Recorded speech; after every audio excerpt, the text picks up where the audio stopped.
다윗왕국의 부흥을 주옵소서. 주여, 다윗왕국의 부흥을 주옵소서.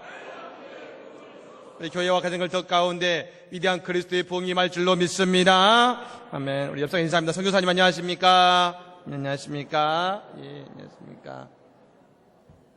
반갑습니다. 예, 복된 날입니다. 예, 예배하는 우리 성도님들에게 갑절의 은혜가 임할 줄로 믿습니다.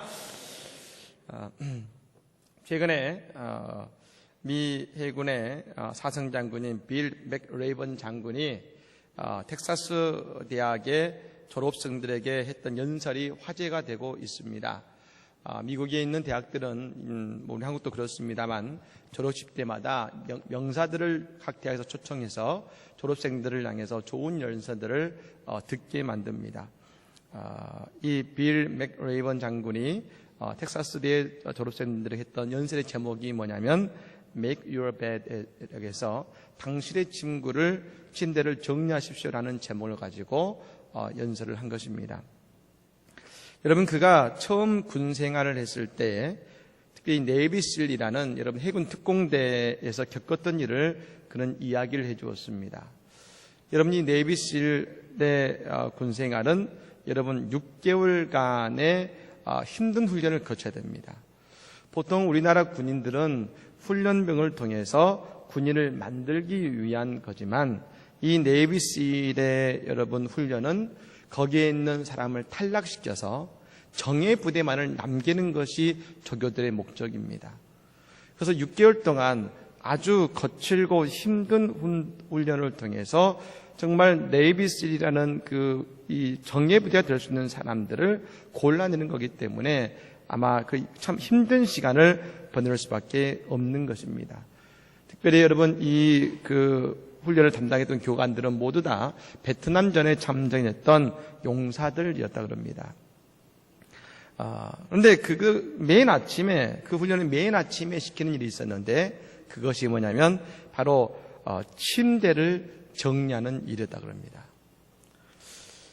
침대에 여러분 미국 부대니까 침대를 써죠. 침대의 모서리를 정확하게 직각으로 맞추고 침대 커버를 팽팽하게 펴놓고 베개를 여러분 위쪽 중앙에 가드라니 놓고 모포는 깨끗하게 개어서 발 아래에 정리해 놓는 완벽한 정리를 매일마다 요구받았다는 것입니다. 그리고 아침마다 그것을 조교들이 검사한 것이죠. 처음에는 웃었다 그럽니다. 아니, 미국 최고의 정예인 이 네이비실 대원이 되려는 사람들에게 이 겨우 침구 정리를 시키다니 하면서 여러분 그걸 우습게 여겼는데 이 6개월의 시간을 지내는 동안에 이 침구 정리가 얼마나 중요한지를 깨달았다는 것입니다. 먼저 이 침구를 정리하고 교관들에게 여러분 그것을 이수했다는 것을 임무를 완수하고 나면 그는 이미 아침에 첫 번째 임무를 완수한 것입니다. 즉 뭡니까? 이미 시작부터 작은 성취감을 맛보고자 하는 것이죠. 그래서 다음 수업을 잘할 수 있다는 용기를 얻었다는 것입니다. 그리고 여러분 때로는 그 하루가 힘들고 고되고 비참한 하루를 보내고 들어온 경우가 많지 않겠습니까? 거친 훈련이기 때문에. 근데 그 거친 훈련을 받고 돌아왔을 때 잘 정돈되어 있는 침대를 보고 있으면 내일 더 잘할 수 있을 거라는 격려가 스스로에게 되었다는 것입니다. 그래서 여러분 이 맥레이번 장군은 말합니다. 세상을 변화시키고 싶으십니까? 그러면 침대 정리부터 시작하십시오. 라고 그는 졸업생들에게 연설했습니다. 사랑하는 여러분, 우리가 드리는 이 매 주일의 예배는 이 한 주를 시작하는 첫 시간에 드리는 예배입니다. 물론 우리가 드리는 이 주일의 예배는 매주 반복하는 예배이긴 하겠습니다만 그러나 여러분 다른 무엇보다도 이 첫 주일의 첫 시간에 드리는 이 예배가 우리의 삶 가운데 대단히 중요하다는 것입니다. 이 시간에 하나님의 은혜를 경험하는 것이 이 한 주를 살아가게는 힘이 되게 하는 것이고, 예배를 통해서 주시는 하나님의 은혜를 통해서 내 인생의 열매를 맺게 하시는 하나님의 역사를 기대할 수 있게 만든다는 것입니다. 그러므로 오늘의 이 예배가 우리의 삶을 깨우는 것이고 하나님을 더욱 깊이 알게 하는 여러분 시간이기 때문에 오늘의 예배가 우리의 인생에 너무나 소중하고 아름다운 것입니다. 여러분, 오늘의 예배를 통해서 은혜를 받으시기 바랍니다. 하나님을 경험하시길 바랍니다. 그리고 이 한 주 주 안에서 승리하기를 간절히 축복합니다. 아멘. 바울 사도는 총 3번에 걸쳐서 여러분 전도 여행을 떠났습니다.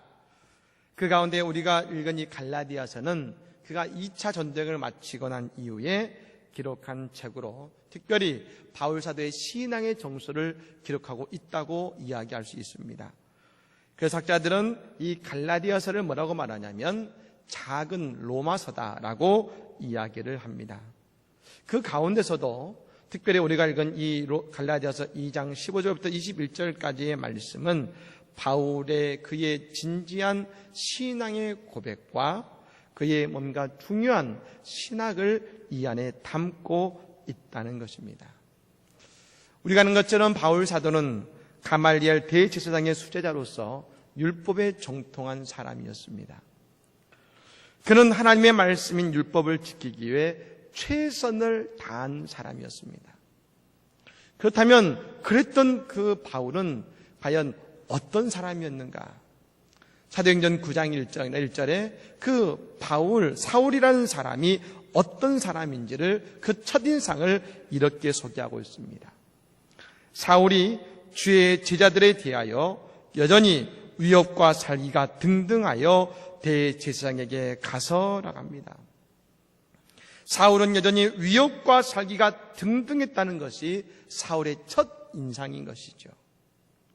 여러분, 이 말씀은 한 가지 일 때문에 화가 나 있는 상태가 아니라 still 여전히 계속해서 위협과 살기를 띠고 있었다는 것입니다. 분명 사울은 하나님을 위한다고 사람들에게 말했을 것이고 스스로도 하나님을 위해서 분개한다고 여겼습니다. 그런데 이상한 것은 그 마음에 분노와 살기와 미움이 사라지지 않았다는 겁니다. 이것은 한마디로 뭡니까? 그가 하나님을 믿는다 하지만 하나님의 은혜와는 거리가 먼 생활을 하고 있다는 것이죠. 왜 사울은 은혜가 없었을까? 데이비드 시멘스라는 교수가 치유하는 은혜라는 책에서 여러분 현대인들이 왜 은혜로 받아들이지 못하는가에 대한 여러분 그 이유를 3가지로 이야기하고 있습니다. 첫 번째는 뭐냐면 자신을 의존한다는 겁니다. 우리는 살면서 깨닫게 되는 것은 나 자신은 결코 믿을 수 있는 존재가 아니라는 겁니다. 그러나 여전히 우리는 자신의 판단을 믿고 자신의 의지를 신뢰합니다. 여전히 내가 할 수 있다고 여기는 순간 나는 나 자신을 우상화해버립니다. 여러분, 사울이 왜 그리스도인들을 잡아들였을까요? 그는 스스로 나름대로 율법을 잘 지키고 있다고 스스로 자부했기 때문입니다. 그 자부심이 뭡니까? 예수님과 제자들에 대해서 유혹과 살기를 품게 만든 것입니다. 두 번째는 개인주의입니다. 자기 스스로를 고독하게 만들고 남은 쳐다보지도 않습니다. 여러분, 요즘 방 안에 들어가서 나오지 않는 사람이 얼마나 많습니까? 그저 자기 스스로를 자기 감옥 속에 몰아넣고서 고독하게 만듭니다. 그래서 은혜를 받지 못하게 합니다. 마지막 3번째는 행동주의입니다. 생각은 바꾸지 않고 행동만 바꾸는 것이죠. 그리고 생각합니다. 그저 열심히 하면 된다. 사울에게 열심이 없었습니까? 아니죠. 그는 정말로 열심히 했습니다. 누구보다 열심히 했습니다. 근데 문제는 방향이 잘못되어 있었다는 것입니다.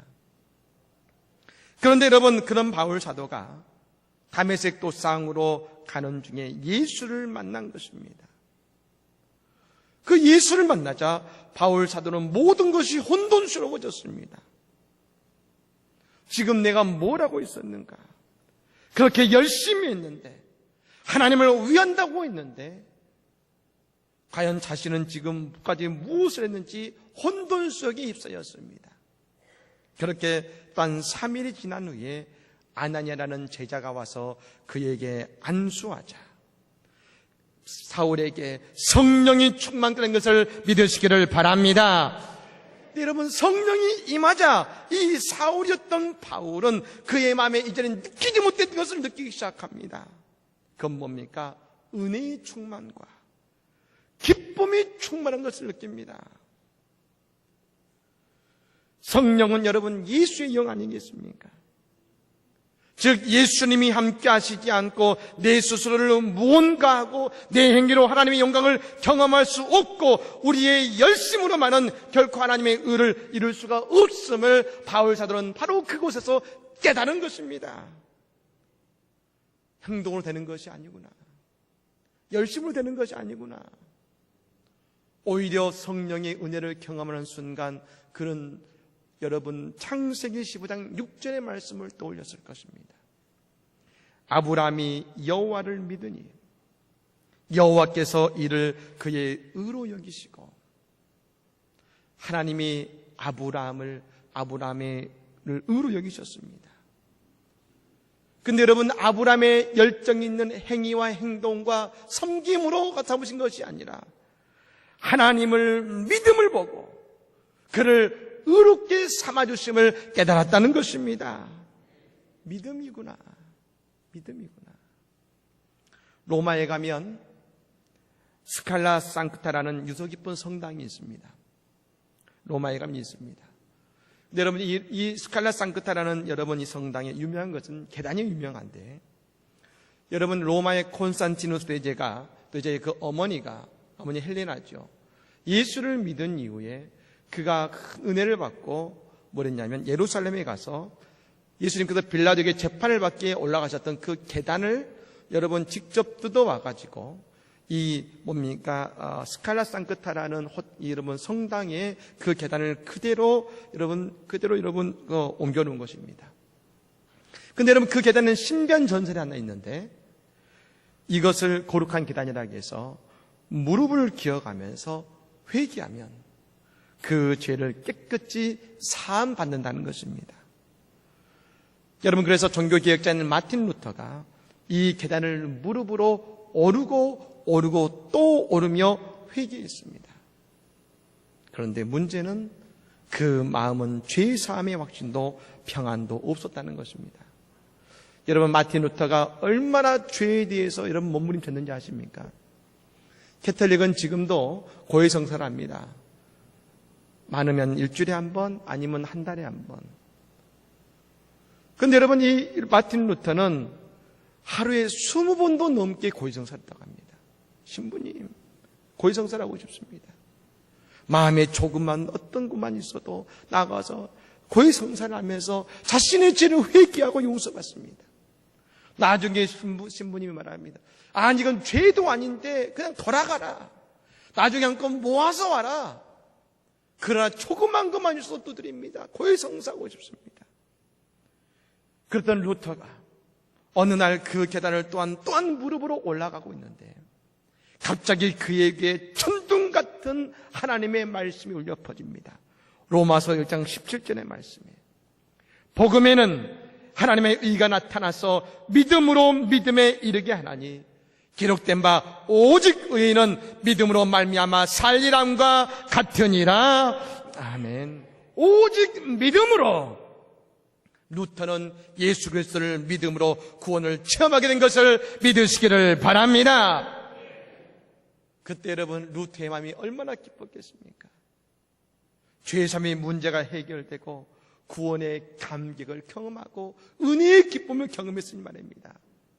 그때 이런 찬양을 불렀을 것입니다.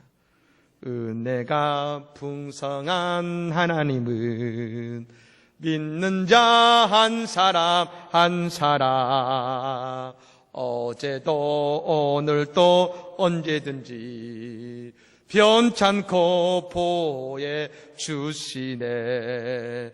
주여 성령의 은사들을 오늘도 내리어 주소서. 성령의 뜨거운 불길로서 오늘도 충만케 하소서. 할렐루야. 아멘. 바울 사도가 예수를 믿자 그에게는 놀라운 깨달음을 가지게 된 것입니다. 예수님께서 우리를 대속해 우리의 모든 죄를 다 대속해 사해 주셨구나. 그것이 믿어지고 깨달아진 것입니다. 여러분, 하나님은 말씀하셨습니다. 죄를 지으면 반드시 죽는다. 여러분, 그러나 하나님은 사는 길을 모르게 보여주셨습니다. 흠없는 양과 같은 제물에 우리의 죄를 대속해서 그 제물을 죽이고 그 피를 하나님께 드리면, 여러분, 피는 생명이지 않습니까? 하나님께서 우리의 죄를 용서해 주신다는 것입니다. 즉 예수님은 나를 대속해서 십자가에 못 박혀 죽으셨고 그 모든 피를 나를 대신에 흘려 주셨습니다. 그러므로 우리가 예수를 믿으면 우리의 모든 죄는 다 용서받고 우리는 의롭게 됨을 믿으시기를 바랍니다. 이것이 믿어져야 되는 것입니다. 즉 예수를 믿음으로 우리는 의로움을 얻게 되는 것입니다.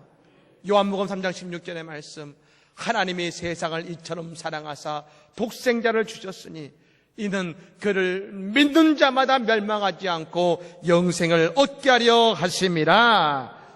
사랑하는 여러분, 아직까지 죄의 문제에 대해 고민하고 계십니까? 과거의 죄 때문에 나의 실수가 여전히 나를 붙잡고 있고 내 발목을 붙잡고 있습니까? 예수님을 믿으시기를 바랍니다.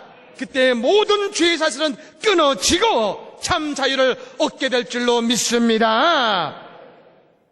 근데 여러분, 흔히 이 구원의 진리를 말하면 믿지 않는 사람들은 이렇게 말합니다.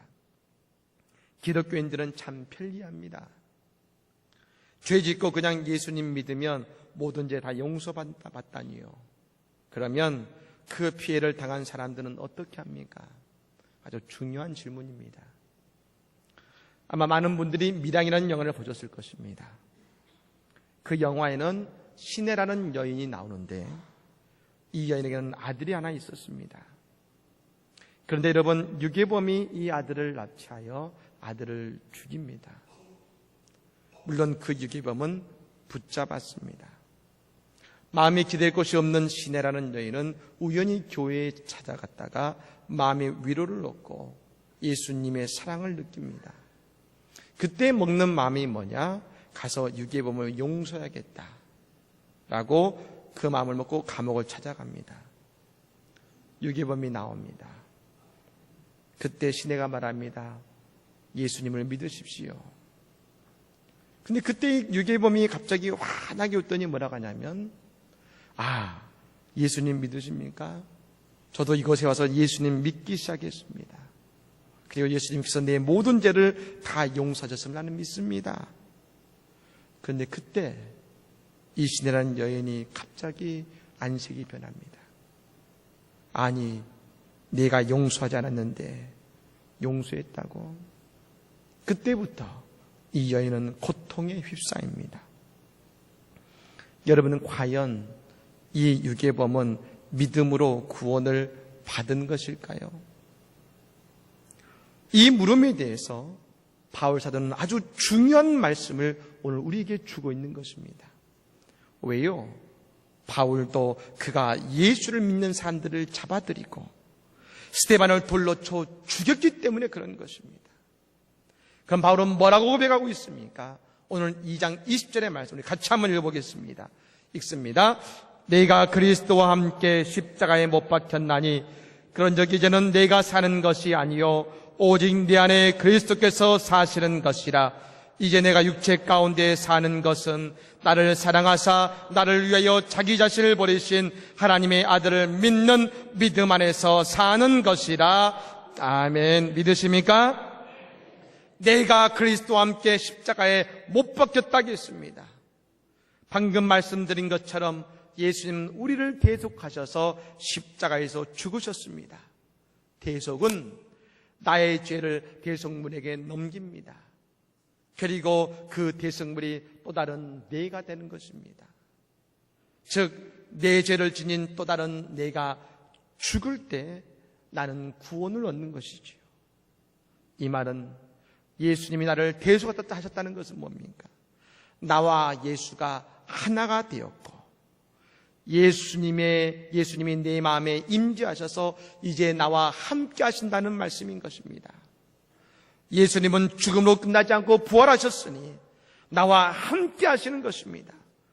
예수님이 나의 대속물이 되셨으면 나의 모든 것은 이제 예수님과 하나가 된 것이요, 예수님이 내 안에 계심을 믿으시기를 바랍니다. 그러니 바울사는 고백하는 것입니다. 내가 그리스도와 함께 십자가에 못 박혔으니 그런즉 이제는 내가 사는 것이 아니요 오직 내 안에 그리스도께서 사신 것이라. 이 얼마나 놀라운 사랑입니까? 이 모든 것이 우리가 십자가에 달리신 예수를 믿으면 되는 것입니다. 그런데요, 예수님께서 이제 네 안에 계시면 우리의 삶의 모습과 방향이 달라지기 시작합니다. 어떻게요? 예전에는 나는 오직 나의 인생만이 소중했습니다. 나만을 위해 살았습니다. 나만 보였습니다. 그런데 예수가 내 안에 함께 하시니, 예수의 사랑이 내 안에 함께 하니 예수의 마음으로 내 앞에 있는 그 사람의 힘듦이 보이고 눈물이 보이기 시작합니다. 예수 믿기 전에는 아내가 집안일도 못한다고 구박했습니다. 그런데 예수님이 내 안에 계시니 그 아내의 모습이 보입니다. 같이 맞벌이하고 밤늦게 들어와서 그 지친 몸으로 빨래하고 설거지하며 애쓰는 아내의 모습이 보이기 시작합니다. 예배를 마치고 집에 갔더니 어린 자녀가 아침에 먹은 설거지를 해놓은 겁니다. 예전 같으면 공부를 이렇게 했으면 얘기했을 텐데, 학교 다니면서 엄마를 생각해서 이렇게 서투는 솜씨로 애쓰는 그 마음이 고마워집니다. 그래서 말합니다. 고마워 아들, 고마워 딸. 예, 내가 육체 가운데 사는 것은 나를 사랑하사 나를 위하여 자기 자신을 버리신 하나님의 아들을 믿는 믿음 안에 사는 것이라겠습니다. 예수님이 나의 심령 속에 죄로 인해 고통받고 있는 나를 사랑하셔서 십자가에 달리신 것처럼 예수님이 진정 내 안에 계시고 우리가 예수를 진정 믿는다면 내 앞에 그 사람의 눈물이 보이고 수고가 보이기 시작하는 것입니다. 바울이 왜 선교의 일꾼이 되었을까요? 그것은 그 때문에 고통받았던 그 수많은 믿음의 일꾼들을 대신해서 내가 그들을 생각하며 복음을 전하기 시작한 것이고, 더불어서 저 이 땅에 예수를 알지 못하는 수많은 사람들의 영혼의 울부짖음을 보고 그들의 마음의 울부짖음을 보고 주님의 복음을 듣고 나아간 것입니다. 저 밀양의 유괴범이 정말로 예수를 믿게 되었다면, 예수가 하나가 되었다면, 지금 눈앞에 아이를 잃은 어머니의 눈물을 보고 그 앞에서 환하게 웃는 것이 아니라 그 앞에 엎드러져 눈물로 용서를 빌었을 것입니다. 자녀를 잃어버린 어머니의 눈물, 그 눈물이 가슴이 느껴져서 미안합니다, 용서하십시오. 왜요? 그 어머니의 마음이 보이기 때문에. 그렇습니다. 우리가 믿음으로 구원을 받는 것은 나를 사랑하셔서 자신의 모든 것을 내주신 그 예수님의 사랑을 믿는 것입니다. 여러분, 그 속에 구원의 은혜가 있음을 믿으시기를 바랍니다. 어느 목사님의 간증에 나온 글이 있습니다. 어느 어머니가 유복자를 낳았습니다. 아버지는 아이를 낳기 전에 돌아가셨습니다. 경제적으로 힘이 들어서 공장에 다니는데 애가 어리니까 그 아이를 숙직실에 맡겨놓고 일을 합니다. 그런데 어느 날 그 아이가 있는 숙직실에 불이 났습니다. 다들 들어가면 안 된다고 막습니다. 하지만 어머니는 뛰어들어가서 아이를 껴안고 밖으로 뛰어나옵니다. 아이는 정말 아무도 다치지 않고 아이는 무사히 나왔지만 대신에 어머니는 그 얼굴과 머리에 불이 타가지고 화상자국으로 얼굴과 머리가 곰보가 되었습니다. 이 아이가 자라면서 철이 없을 때 말합니다. 엄마는 왜 곰보인 거야? 다른 엄마들처럼 예쁘지가 않잖아. 그런데 이 아이가 커서 철이 든 다음에 모든 사실을 이야기해주고 어머니가 말합니다. 그래서 너는 살았고 내 얼굴은 곰보가 되었다. 이래도 보기 싫으니 그때부터 이 아이의 말은 달라집니다. 우리 어머니는 세상에서 제일 예쁜 분이야. 우리 어머니는 천사야. 어머니의 그 얼굴을 볼 때마다 나를 향한 어머니의 희생과 사랑을 보게 된 것입니다. 믿음은 예수 그리스도의 그 이름을 믿는 것입니다. 예수를 믿을 때에 나를 위해 대속해서 십자가에서 죽으신 그 사랑을 얻는 것입니다. 그리고 이제 내 안에 거하시는 그 예수님과 함께 기쁨의 삶을 살아가는 것입니다. 그리고 십자가를 바라볼 때마다 사랑의 빚진 자로서 힘을 내 주님의 영광을 위해 하루하루를 나아가는 그 믿음을 갖는 그것이 성도의 삶임을 믿으시기를 바랍니다. 사랑하는 여러분, 이 한 주도 내 모든 죄를 사하신 예수를 믿으시기 바랍니다. 그리고 그 주님께서 우리의 삶에 사랑으로 가득하게 하시는 삶의 의미를 풍성히 맺혀가시기를 바랍니다. 주님은 지금도 네 안에 계셔서 나를 사랑하시고 나를 주님의 의로운 길로 이끌고 계십니다. 눈을 들어 십자가를 바라보시면 그 십자가 속에 지금도 나와 함께 하시는 거룩한 주님의 사랑을 가슴에 품고 이 한 주도 주님과 함께 승리의 삶을 사는 주의 성도들의 삶이 되기를 우리 주 예수님의 이름으로 간절히 축복합니다.